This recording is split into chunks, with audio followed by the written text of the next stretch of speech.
My name is Miss Heidi, and I work for the Poudre River National Heritage Area in Colorado.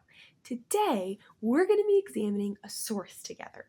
Your teacher may pause this video to give you a moment to think, notice, and discover for yourselves. You might be wondering, what's a source? A source is a person or item that can give us information. Today, we're going to be examining a historic source, so a source from the past. That means it's also a primary source. A primary source can give us original information about a specific time because it was created at that specific time. It can help us understand how people were thinking, feeling, or living. We will be looking at this map. And maps are a super amazing source because they can give us so much information. The kind of information they can give us will depend on what kind of map they are. So take a moment and think, what kind of information could a map give us? Today, we will be looking at this map. This map was created in the 1840s, which means it's over 100 years old. What things do you immediately observe, notice, or wonder?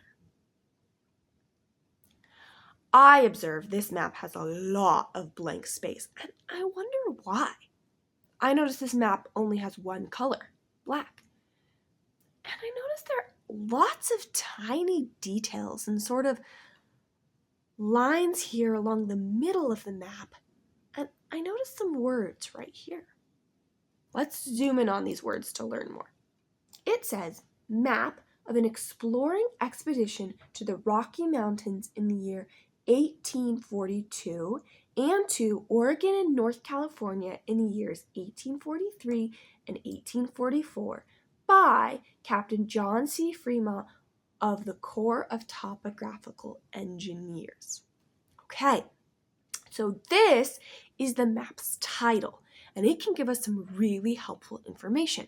It tells us what the map is of. It's an exploring expedition through the Rocky Mountains and Oregon and North California. And these might be the areas that we're going to see on the map. So that's a helpful clue. It tells us the years this map was created, 1842 through 1844. That means it's over 150 years old. And it tells us who helped to make this map. John C. Fremont. John C. Fremont was a famous explorer. You might have learned more about him in our video with Drip and Drop. If we zoom out, let's see if we can notice anything that can help us orient ourselves or figure out where we are on the globe. We already know that this is parts of what is now the western United States. So that's in North America. Is there anything else you see on this map that could be helpful for us figuring out where we are? I notice over here on the left side of the map, it says Pacific Ocean, and this looks like the edge of the United States by California, Oregon, and Washington. So if I recognize this, that helps me orient myself and know that this area over here on the left side of the map must be parts of North America that today are states like Utah, Idaho, Arizona, and New Mexico, because these are states like Washington, Oregon, and California. That means if we move across, this right in here with these really bumpy lines must be parts of the Rocky Mountains. So this is probably Montana, Wyoming, Colorado, which makes sense because he went through Colorado. Okay. There's another tool I can use to orient myself on a map besides just things I notice that I'm familiar with, and that's a compass rose. That will show us which way north, south, east, and west are. So do you see one on this map? Do you see a compass rose? No. That's okay. This map gives us a different tool. Have you noticed this grid that goes over the map? Those are lines of latitude and longitude, and they can show us how far above or below the equator we are and how far east or west of Greenwich, England we are. So let's look at the latitude lines first. We already know that we're in North America. That means we're above the equator. So our map starts at about 46 degrees north, and it goes all the way down to 34 degrees north. Okay, so that's almost the whole span north to south of the United States. That's super helpful. Let's look at the longitude lines, these ones that go up and down across the map. They tell us how far east or west of England we are. Okay, so we are west of England, and it says that we are all the way from about 123, a little bit beyond 123, all the way closer to England to 95. You might want to pause the video now and compare that to a map from today. What part of the world are we looking at on a map that you might be more familiar with? Okay, you might be wondering, why is there so much blank space on this map? Do they not know what's out there? Remember, this is a map of an expedition, so the map maker only drew the parts of the landscape that they were traveling in and around. That might be like if you were on a hike and you only drew the parts of the landscape that you walked through.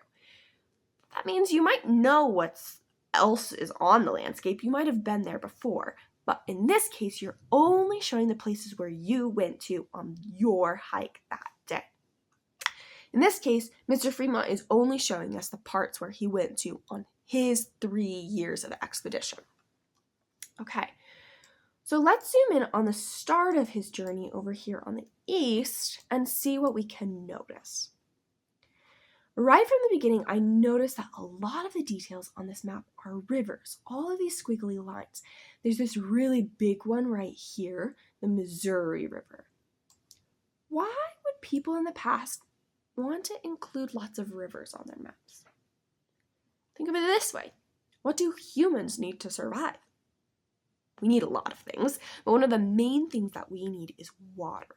So if you want to explore and maybe move to this land over here, you need to be by water. And the best source that you always know will have water is a river. Another reason you might want to have rivers on your map is because if you're traveling, it's a great way to not get lost. If you're out traveling in the middle of the forest or the prairie, you might suddenly realize, I don't know which way I came from. But if you're by a river, you know which way you came from because you're following a river. You can always follow it back the way you came. So that makes it a great way to not get lost, especially if you're traveling in an era before cell phones and Google Maps. We know from Fremont's diary, another source we can use to understand the past, that his group liked to follow rivers. And we also know that Fremont's paths are marked on the map using these little dotted lines with arrows. Okay, there are several different paths that he marks on this map, but we're going to look at the first one. So we know from his diary he follows the Kansas River and he goes across the prairie here and he runs into the Rocky Mountains. Okay, I want to stop right here and zoom out because this is a very important part of the map to me and maybe to you or anyone who lives in the parts of the map that are the Rocky Mountains. So this part of the map right here, the Rocky Mountains, is into what is today the state of Colorado and Wyoming. So let's do some closer observations. I can see that he's drawn these mountain ranges on the map now, and he's marked some parks: New Park, Old Park, South Park. Okay, you might have heard of a park before. You might have heard of Estes Park, which he doesn't mark on the map, but is kind of up in this range right here. These mountains he's marked, he's called the Black Hills. Today, we call them the Laramie Range. That's a helpful clue of something our map can tell us, which is that the names of places of geography can change through time.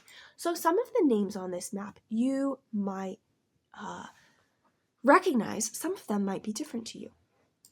Up here by the Laramie Mountains, I notice some geographic markers that would have been really helpful for people that were traveling or exploring at this period of time, like Scotts Bluff or Independence Rock. Those are both on the Overland or Oregon Trail, which followed this river up here. I also noticed this Fort Laramie along the river up here, which is in what's today Wyoming. This was an army fort. You might notice that there aren't really any other forts or cities marked on this map. That's because there weren't any, or at least none that we would recognize today. That doesn't mean that people weren't living here.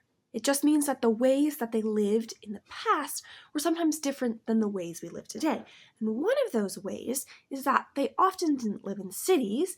Instead, they were nomadic. They moved from place to place, following animals or different seasons. Okay? This map does give us important clues of some of the people who were living here. See how Fremont has marked Sioux up here, Arapaho, and Cheyenne? Those are the names of 3 Native American tribes or nations that lived along this area of the Rocky Mountains.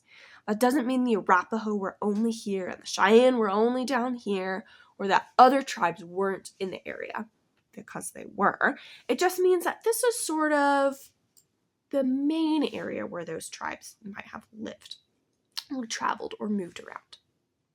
So if we look down here, we can notice another fort, St. Vrain's Fort. That's along another river, the South Fork of the Platte.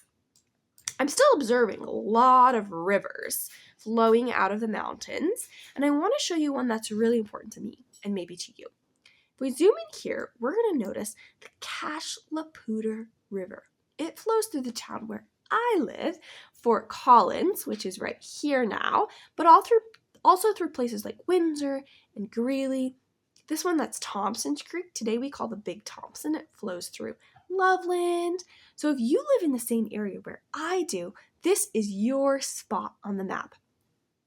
A modern map of this area might look a little bit different, but you can still find your places in space using names that haven't changed. You might notice that Fremont's dotted expedition line goes through here because he traveled right along the Poudre, up through the canyon, and up into Wyoming.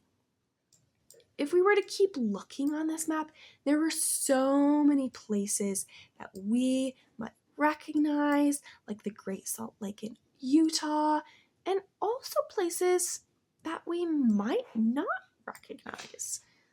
Like, what's this over here? Or what's this down here? What questions would you have about this part of the map? Maybe you'll have some time later to look at it, observe, notice, wonder.